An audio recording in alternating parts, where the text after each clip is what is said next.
Hey folks, Pickleball Librarian here, and I'm back with my friend Kirk. We're back in the LFK, Lawrence, freaking Kansas, at Lyons Park, and we made jokes about my crack dealer hanging here, but you notice the cracks in the ground are missing.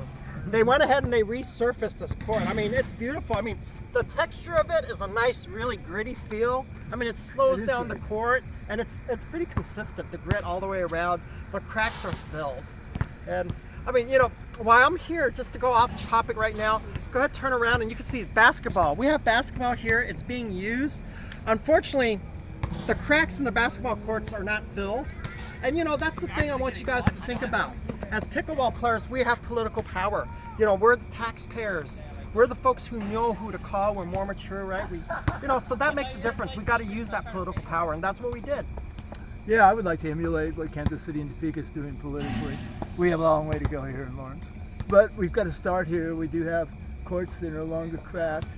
We also have lights that are directly above, just above me, that are probably better than the other side. So there's been that improvement as well. So what I see us being able to do with this, it's not a tournament quality situation. We just have to be candid. But we could have a nice ladder league action going if we can get ourselves organized and do some player development.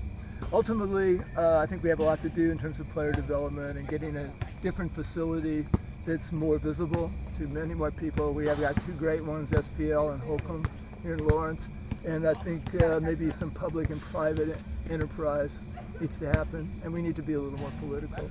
And I would think that, you know, there's some things we could have done, like for instance, these courts are great. I mean, where we're standing right now, they got holes and there's masking tape over it, where they're gonna put the poles and the nets up.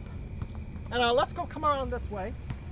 So the issue we have though is the court is all like one color. I mean, we could have painted the kitchen a different color, but you know, I'm sure there's costs. But if there's cost factors and maybe the Parks and Rec said something about it, we probably could have like passed a hat and got an extra couple thousand to at least make them. Good point. Right? I mean, we would have been willing to help.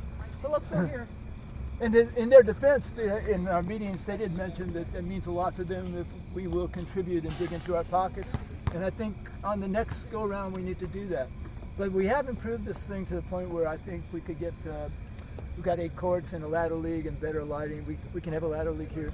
And so, that's important for development. So stay tuned, Lawrence. We might have a ladder league here. And yeah. And you know, while we're talking about other courts, I mean, Topeka is a great place. Oh, they have wonderful courts. Their drawback is they don't have lighting. So when it's right now, this time of the year, when come it's on down, all the Topeka guys. 7:30, it's going to be dark there. You can't play here. Is where the game is. Yeah, we're going to be here for a while. It's what is it, 9 p.m. and we're still rocking and rolling. Let's come on some more. The nice thing about empty tennis courts is we're able to convert them into pickleball courts. But of course, at the time that they were doing this, is we didn't anticipate how much room we need. So we're able to get more courts on here. Pretty soon we're gonna have 8 courts.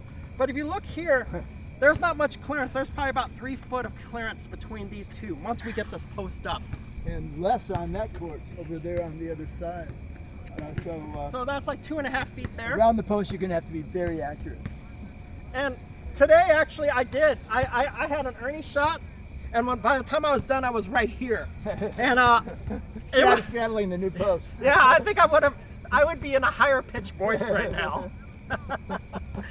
But, you know, overall, I mean, I'm so glad that we can play here. You know, that's the nice thing. The cracks are fixed and the ball's not bouncing weird. It's safe to come out now. So yeah, safe to come out. You all come on down and play some pickleball. We'll try to get the next version started.